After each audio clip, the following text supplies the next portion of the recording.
How do you explain when things don't go as we assume? Or better, how do you explain when others are able to achieve things that seem to defy all of the assumptions? For example, why is Apple so innovative? Year after year after year after year, they're more innovative than all their competition. And yet, they're just a computer company. They're just like everyone else. They have the same access to the same talent, the same agencies, the same consultants, the same media.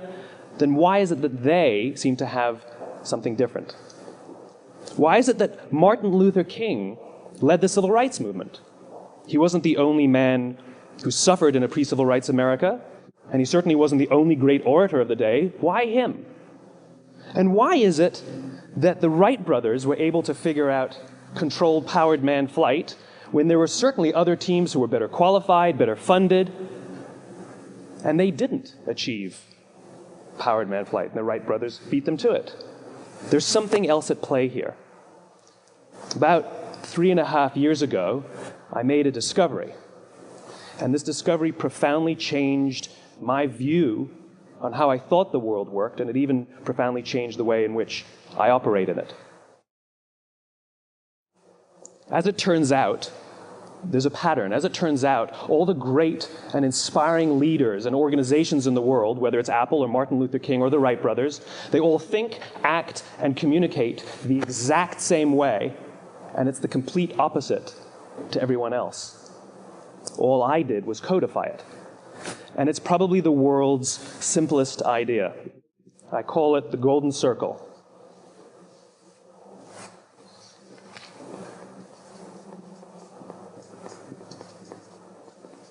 Why, how, what? This little idea explains why some organizations and some leaders are able to inspire where others aren't. Let me define the terms really quickly. Every single person, every single organization on the planet knows what they do 100%. Some know how they do it, whether you call it your differentiating value proposition or your proprietary process or your USP. But very, very few people or organizations know why they do what they do. And by why, I don't mean to make a profit. That's a result. It's always a result. By why, I mean what's your purpose? What's your cause? What's your belief? Why does your organization exist? Why do you get out of bed in the morning? And why should anyone care? Well, as a result, the way we think, the way we act, the way we communicate is from the outside in. It's obvious. We go from the clearest thing to the fuzziest thing. But the inspired leaders and the inspired organizations, regardless of their size, regardless of their industry, all think, act, and communicate from the inside out. Let me give you an example. I use Apple because they're easy to understand and everybody gets it. If Apple were like everyone else, a marketing message from them might sound like this. We make great computers. They're beautifully designed, simple to use, and user-friendly. Want to buy one? Meh. And that's how most of us communicate. That's how most marketing is done, that's how most sales is done, and that's how most of us communicate interpersonally. We say what we do, we say how we're different or how we're better, and we expect some sort of behavior, a purchase, a vote, something like that. Here's our new law firm. We have the best lawyers with the biggest clients. We have, we always perform for our clients, do business with us. Here's our new car. It gets great gas mileage. It has, leather seats. Buy our car. But it's uninspiring. Here's how Apple actually communicates. Everything we do, we believe in challenging the status quo. We believe in thinking differently. The way we challenge the status quo is by making our products beautifully designed, simple to use, and user-friendly. We just happen to make great computers. Want to buy one? Totally different, right? You're ready to buy a computer from me. All I did was reverse the order of the information. What it proves to us is that people don't buy what you do, people buy why you do it. People don't buy what you do, they buy why you do it. This explains why every single person in this room is perfectly comfortable buying a computer from Apple. But we're also perfectly comfortable buying an MP3 player from Apple, or a phone from Apple, or a DVR from Apple. But as I said before, Apple's just a computer company. There's nothing that distinguishes them structurally from any of their competitors. Their competitors are all equally qualified to make all of these products. In fact, they tried. A few years ago, Gateway came out with flat-screen TVs. They're eminently qualified to make flat-screen TVs. They've been making flat-screen monitors for years. Nobody bought one. And Dell came out with MP3 players and PDAs.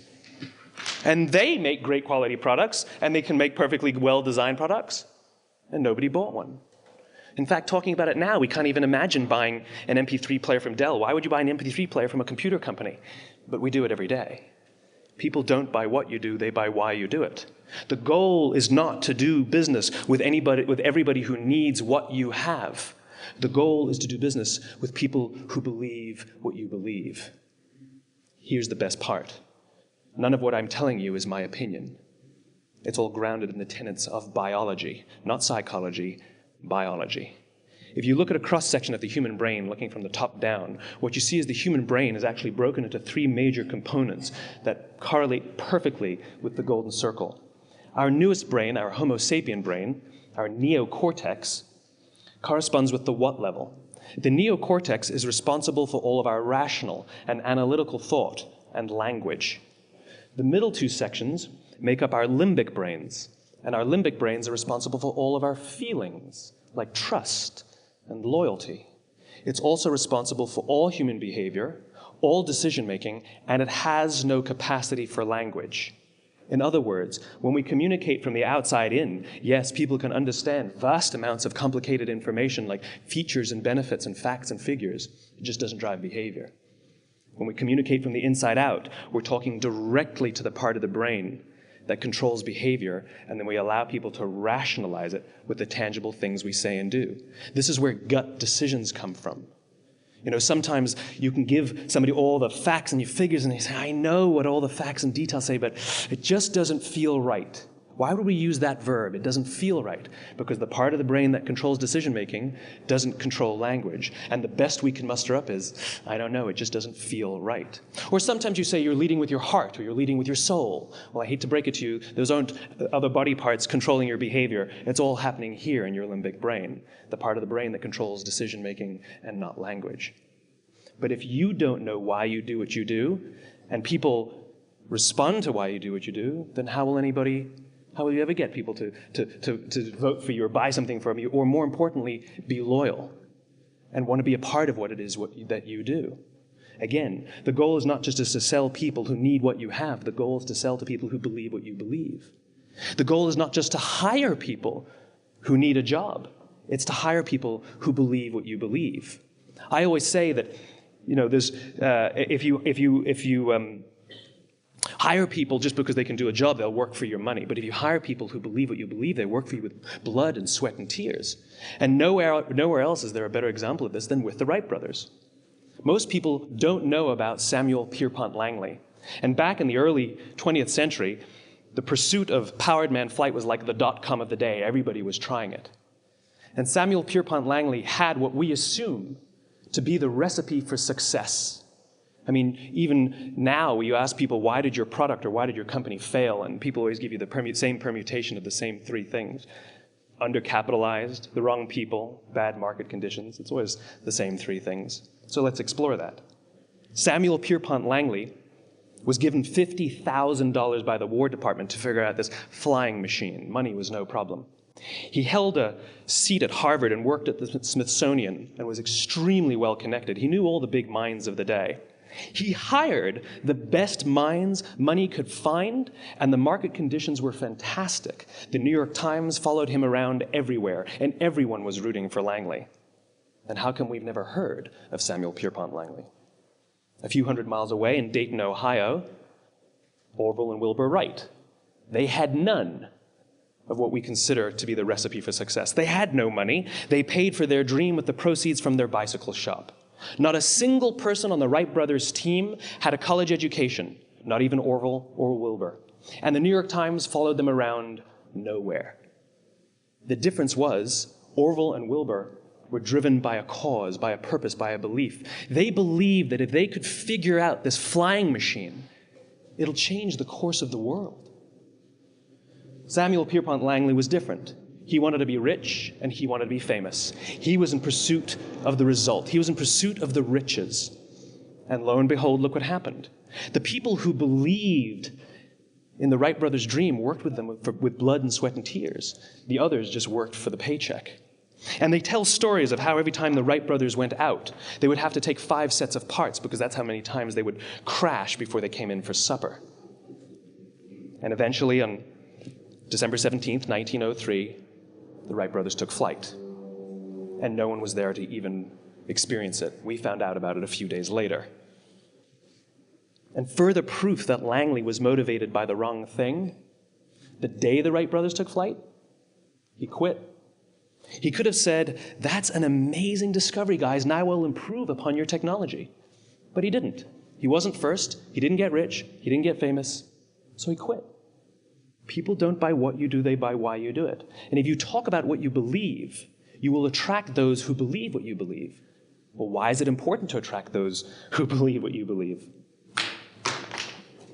Something called the law of diffusion of innovation. And if you don't know the law, you definitely know the terminology. The first 2.5% of our population are our innovators. The next 13.5% of our population are our early adopters. The next 34% are your early majority, your late majority, and your laggards. The only reason these people buy touch-tone phones is because you can't buy rotary phones anymore. We all sit at various places at various times on the scale, but what the law of diffusion of innovation tells us is that if you want mass market success or mass market acceptance of an idea, you cannot have it until you achieve this tipping point between 15 and 18% market penetration, and then the system tips. And I love asking businesses, what's your conversion on new business? And they love to tell you, oh, it's about 10%, proudly. Well, you can trip over 10% of the customers. We all have about 10% who just get it. That's how we describe them, right? That's like that gut feeling, oh, they just get it. The problem is, how do you find the ones that just get it before you're doing business with them versus the ones who don't get it? So it's this here, this little gap, that you have to close, as Geoffrey Moore calls it, crossing the chasm. Because you see, the early majority will not try something until someone else has tried it first. And these guys, the innovators and the early adopters, they're comfortable making those gut decisions. They're more comfortable making those intuitive decisions that are driven by what they believe about the world, and not just what product is available. These are the people who stood online for 6 hours to buy an iPhone when they first came out, when you could have just walked into the store the next week and bought one off the shelf. These are the people who spent $40,000 on flat-screen TVs when they first came out, even though the technology was substandard. And by the way, they didn't do it because the technology was so great. They did it for themselves. It's because they wanted to be first. People don't buy what you do, they buy why you do it. And what you do simply proves what you believe. In fact, people will do the things that prove what they believe. The reason that person bought the iPhone in the first 6 hours, or stood in line for 6 hours, was because of what they believed about the world and how they wanted everybody to see them. They were first. People don't buy what you do, they buy why you do it. So let me give you a famous example, a famous failure and a famous success of the law of diffusion of innovation. First, the famous failure. It's a commercial example. As we said before a second ago, the recipe for success is money and the right people and the right marketing conditions, right? You should have success then. Look at Tivo.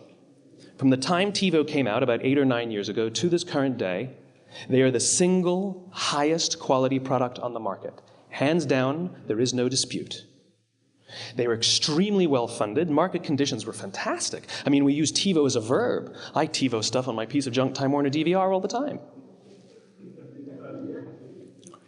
But Tivo is a commercial failure. They've never made money.